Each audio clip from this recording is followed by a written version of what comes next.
بسم اللہ الرحمن الرحیم۔ ڈیئر اسٹوڈنٹس، السلام علیکم۔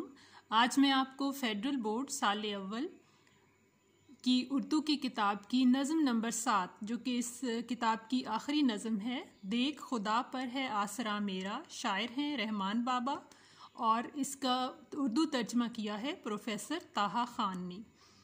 پروفیسر طٰہٰ خان کا تعارف اور نظم کا مرکزی خیال میں نے اپنی دوسری ویڈیو میں دیا ہے، جس سے آپ مستفید ہو سکتے ہیں۔ اس ویڈیو میں آپ کو اشعار کے معنی، مفہوم اور تشریح کرواؤں گی۔ شعر نمبر 1 ہے، دیکھ جس پر ہے آسرا میرا، ہے وہ مختار کل خدا میرا۔ آسرا سہارا، مختار کل ہر شے پر قادر، ہر شے پر اختیار رکھنے والا مالک۔ مفہوم، مجھے جس ہستی کا سہارا ہے وہ ہر شے پر قدرت رکھتی ہے۔ اشعار کی تشریح ہے،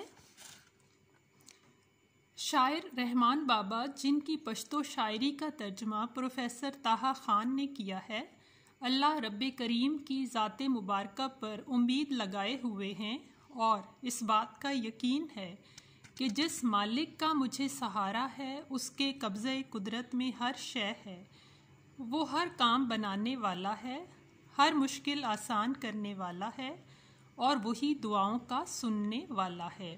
وہ دو جہانوں کا مالک اور اختیار رکھنے والا ہے۔ قرآن پاک میں ارشاد ہے، بے شک اللہ ہر شے پر قادر ہے۔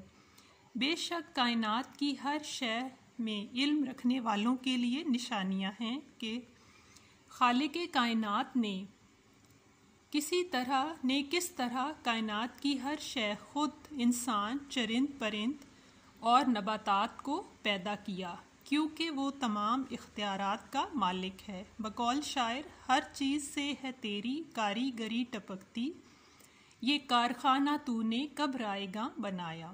ہمیں ہر حال میں اللہ کی ذات پر ہی بھروسہ کرنا چاہیے، کیونکہ ہاتھ ہے اللہ کا بندے مومن کا ہاتھ، غالب و کار آفریں، کار کشاؤ کار ساز۔ شعر نمبر 2 ہے، مدعی جتنے ہیں بزرگی کے، سب کا رہبر و رہنما میرا۔ سب کا رہبر ہے رہنما میرا۔ معنی، مدعی دعویٰ کرنے والا، رہبر رہنما راستہ دکھانے والا، اور رہنما بھی اسی طرح راستہ دکھانے والا۔ مفہوم، جتنے بھی لوگ عظمت کا دعویٰ کرتے ہیں ان کا حقیقی رہنما اللہ تعالیٰ ہی ہے۔ تشریح، شاعر رحمان بابا اللہ عز و جل کی صفت بیان کرتے ہیں کہ کائنات کا خالق و مالک اور اس کو چلانے والا صرف اللہ رب العزت ہی ہے، وہ وحدہ لا شریک ہے، اس کا کوئی ہمسر نہیں۔ جگ میں آ کر ادھر ادھر دیکھا، تو ہی نظر آیا جدھر دیکھا۔ مراد یہ کہ اللہ تعالیٰ کی ہستی ہر شے پر محیط ہے۔ جو دنیا میں عظمت و بزرگی یا علم کا دعویٰ کرتے ہیں ان سب کا رہنما و رہبر اللہ تعالیٰ ہی ہے۔ وہی ہے جو سچائی، ایمانداری اور نیکی کا راستہ دکھاتا ہے، ہدایت کے راستے پر چلاتا ہے۔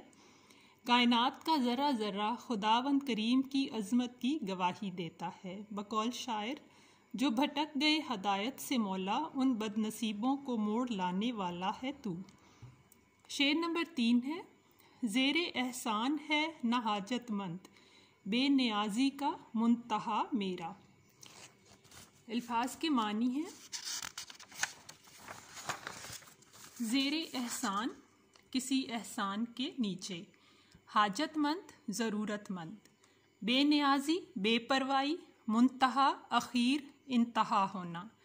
مفہوم، وہ ذات کسی کا احسان یا حاجت نہیں رکھتی، ہر شے سے بے نیاز ہے۔ تشریح، شاعر اس شعر میں اللہ وحدہ لا شریک کے قادر مطلق اور بے نیاز ہونے کا ذکر کرتا ہے۔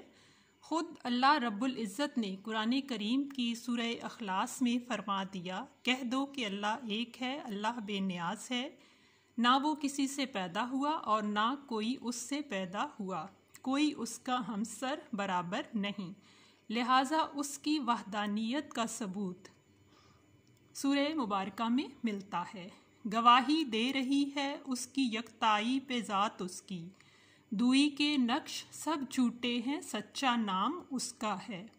وہ ذات کریمی کسی کی احسان مند، ضرورت مند یا محتاج نہیں، بلکہ دنیا کا ہر شخص اور ہر شے اس کی محتاج ہے اور اس کے کرم پر نظر لگائے بیٹھی ہے، مراد اسی سے امید لگائے ہوئے ہے۔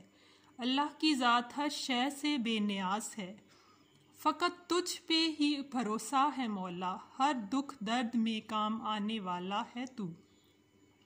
شعر نمبر 4 ہے، جس نے پیدا کیا عدم سے وجود، وہ ہے خلاق دو سرا میرا۔ معنی عدم کچھ نہ ہونا، خلاق پیدا کرنے والا، دو سرا دو جہاں۔ مفہوم، جس نے انسان کو کچھ نہ ہونے سے وجود عطا کیا وہی دو جہانوں کا خالق ہے۔ تشریح، شاعر اللہ رب کریم کی عظمت و بڑائی بیان کرتا ہوا کہتا ہے کہ وہی ہے جس نے انسان کو پیدا کیا۔ قرآن پاک میں ارشاد ہے، اور ہم نے تمہیں ایک نطفے سے پیدا کیا، یعنی اللہ کے اختیار میں سب کچھ ہے، وہ جس طرح چاہے کر سکتا ہے، وہ تمام اختیارات کا مالک ہے۔ اسی طرح وہ جب چاہے گا روح کو بدن سے الگ کر دے گا اور پھر روز محشر دوبارہ زندگی عطا کرے گا۔ اللہ کے منکر یہ کہتے ہیں کہ بھلا وہ گلی سڑی ہڈیوں کو دوبارہ کیسے زندہ کرے گا؟ اس بات کا جواب خود قرآن میں ہے کہ جس نے تمہیں عدم سے یعنی کچھ نہ ہونے سے تخلیق کر لیا، کیا وہ تمہیں دوبارہ پیدا کرنے پر قادر نہیں؟ بے شک وہ دوبارہ تمام انسانوں کو زندہ کرے گا، اعمال کا حساب ہوگا اور جزا و سزا کا فیصلہ ہوگا، کیونکہ وہ دو جہانوں کا مالک ہے، ہر چیز کو ممکن بنا سکتا ہے اور قادر مطلق ہے۔ بقول شاعر، تیری شان کی کروں بات کیا، تو ہی خود ہے اپنا کمال بھی۔ شعر نمبر 5، وہی ہے وہی سانے صنعت کل، ہے وہی سامع صدا میرا۔ سانے بنانے والا، صنعت کل ہر شے کا خالق، سامع سننے والا، صدا آواز دعا۔ مفہوم ہے، وہی پوری کائنات کا بنانے والا اور میری فریاد سننے والا ہے۔ تشریح، شاعر اللہ رب العزت کی صفات مبارکہ بڑے خوبصورت پیرائے میں بیان کرتے ہیں کہ وہی صانع ہے، وہی سامع ہے۔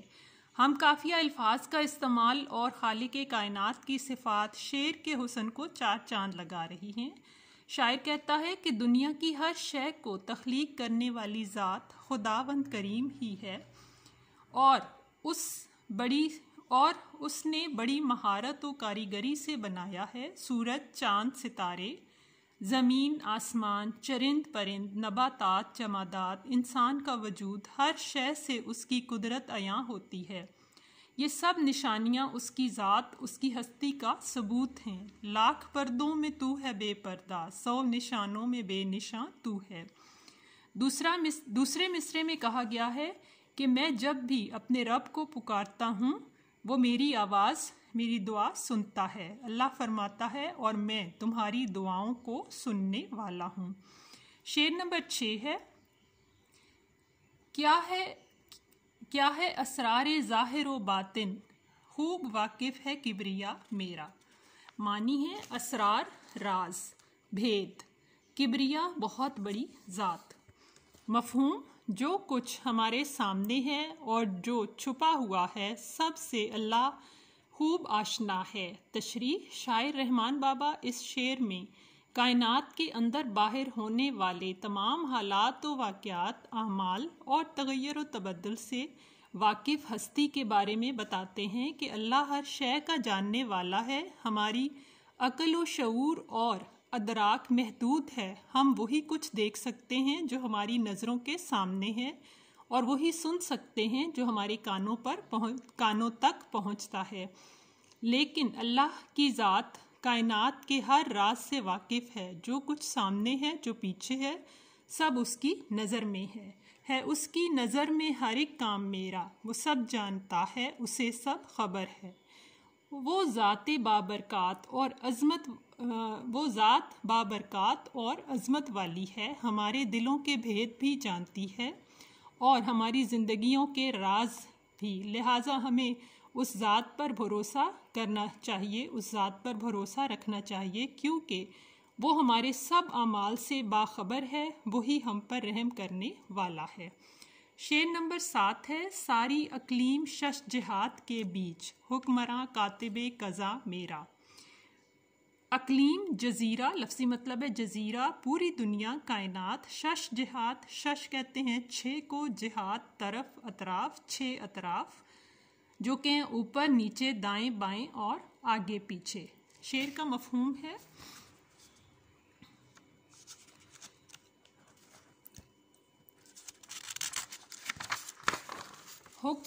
حکمراں معنی ہے حکمراں، حکم چلانے والا، حاکم، کاتب قضا، تقدیر لکھنے والا۔ مفہوم، ساری کائنات اور اس کے درمیان جو ہے وہ سب کا حاکم ہے۔ تشریح، شاعر اللہ پاک کی عظمت و رفعت بیان کرتے ہیں کہ اس کی بادشاہی اور حکمرانی ساری دنیا پر چھائی ہوئی ہے، وہی مالک و خالق ہے، اسی کا حکم چلتا ہے۔ اقلیم، ساری کائنات، ساری سلطنت، دنیا کے آگے پیچھے، دائیں بائیں، اوپر نیچے جو کچھ بھی ہے سب اسی ذات کا ہے، اس کے حکم کے تابع، اس کے حکم کے تابع ہے، اس کے حکم کے بغیر پتا بھی نہیں ہل سکتا۔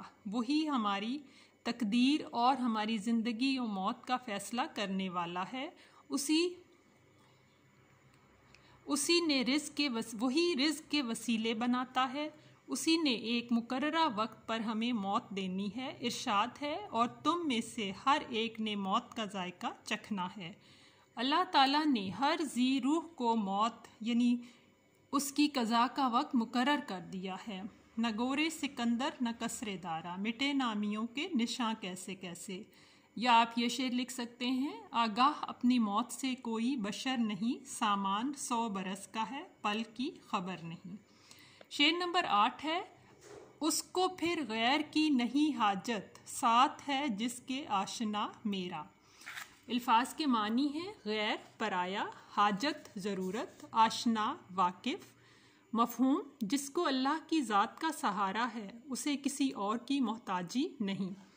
شاعر کہتا ہے کہ ہماری تمام آرزوؤں، امنگوں اور امیدوں کا مرکز وہی رب ہے، وہی ہماری دعائیں سنتا ہے اور ہماری تکلیفیں اور پریشانیاں دور کرتا ہے۔ غلطی کوتاہی ہو جانے پر ہماری توبہ قبول فرماتا ہے، ہمیں سچائی اور ہدایت کا راستہ دکھاتا ہے۔ جس کو اللہ کی محبت حاصل ہو جائے وہ اللہ سے لو لگائے، اسے کسی دوسرے کی حاجت نہیں رہتی، وہ اپنی تمام ضروریات اور حاجات اللہ ہی سے مانگتا ہے۔ حدیث مبارکہ ہے، اپنی ہر حاجت اللہ سے مانگو، وہی تمہاری ضروریات پوری کرنے والا ہے۔ ہمیں ہر ضرورت کے لیے بندوں کے بجائے اللہ کے سامنے ہاتھ پھیلانے چاہیے، کیونکہ وہی داتا اور حاجات کو پورا کرنے والا ہے۔ ہم سب اس کے محتاج ہیں۔ جس کو اللہ کا سہارا ہو، اس پر توکل ہو، وہ کسی سے دست سوال نہیں کرتا۔ میں تجھ سے مانگوں تو ابر رحمت برستا جائے، رہے نہ تیرے کرم سے خالی سوال کوئی۔ شعر نمبر 9، کیوں اسے در بدر تلاش کروں، دل میں رہتا ہے دل ربا میرا۔ معنی، در بدر بھٹکنا، ادھر ادھر، دل ربا محبوب۔ شعر کا مفہوم ہے، اس ذات کی تلاش میں ادھر ادھر کیوں بھٹکوں، وہ تو میرے دل میں رہتا ہے۔ تشریح، شاعر اس شعر میں اللہ تعالیٰ کی بندے سے محبت اور قربت کا اظہار کرتے ہیں کہ اللہ ہمارے دلوں میں رہتا ہے، پھر میں اس کی تلاش میں ادھر ادھر کیوں بھٹکتا پھروں۔ اللہ فرماتا ہے، اور میں تمہاری شہ رگ سے بھی زیادہ قریب ہوں۔ حدیث میں ہے، اللہ 70 ماؤں سے بڑھ کر پیار کرنے والا ہے، وہ ہمارا خالق اور مالک ہے، اسے اپنے بندوں سے بے حد محبت ہے۔ اگر ہم سے بھول چوک یا خطا ہو جائے تو بھی توبہ کرنے پر وہ ہمیں معاف کر دیتا ہے، ہم سے راضی ہو جاتا ہے، اور پھر ہمیں کسی اور کے در کا سہارا کیوں ہو اسی سے امیدیں وابستہ کریں، اسی سے آس لگائیں۔ جو لوگ اللہ کے مطیع ہو جاتے ہیں، اس سے سچی محبت کرتے ہیں، اس کے حکم کو خود پر لاگو کرتے ہیں، اپنے نفس پر قابو پاتے ہیں، بے شک اللہ ان کو محبوب رکھتا ہے، کیونکہ اللہ کی محبت کو ہر شے پر ترجیح دیتے ہیں۔ وہ شہرگ سے بھی ہے نزدیک، یہ قرآن کہتا ہے شہرگ ہم سے کتنی دور، نہ تم سمجھے نہ ہم سمجھے۔ نظم کا آخری شعر ہے شعر نمبر 10۔ بے تغیر ہے بے تبدل ہے، ایک وہی صاحب بقا میرا۔ معنی ہے بے تغیر تبدیل ہونا، تبدیل نہ ہونا، بے تبدل بدل جانا، بے تبدل بدل نہ جانا۔ یہ آپ کے الفاظ کے تھوڑے سے معنی میں تبدیل نہ ہونا، بے تبدل بدل نہ جانا۔ تو معنی دوبارہ بتا دیتی ہوں، بے تغیر تبدیل نہ ہونا، بے تبدل بدل نہ جانا، صاحب بقا ہمیشہ قائم دائم۔ مفہوم، وہ ذات کبھی تبدیل نہیں ہو سکتی، وہ ہمیشہ سے ہے اور ہمیشہ رہے گی۔ تشریح، شاعر رحمان بابا نظم کے آخری شعر میں ہمیں اس حقیقت سے روشناس کراتے ہیں کہ وہی ذات ہے جو ہمیشہ سے قائم تھی، ہے اور رہے گی۔ دنیا کی ہر شے فانی ہے، صرف اللہ کی ذات باقی ہے، اس کو دائمی بقا اور دوام حاصل ہے۔ بقول شاعر، کامل ہے جو ازل سے وہ ہے کمال تیرا، باقی ہے جو ابد تک وہ ہے جلال تیرا۔ شاعر کہتا ہے کہ اللہ کی ذات فنا سے پاک ہے، ہمیشہ قائم و دائم ہے، قائم و دائم رہنے والی، وہی کائنات کی خالق و مالک، اور وہی تمام اختیارات اپنے قبضے میں رکھتی ہے۔ اس ذات کے ہم سب محتاج ہیں، دائمی بقا صرف اسی کو حاصل ہے۔ یہ تھی آخری نظم کی تشریح۔ امید ہے آپ کو اشعار کی تشریح سمجھ آ گئی ہوگی۔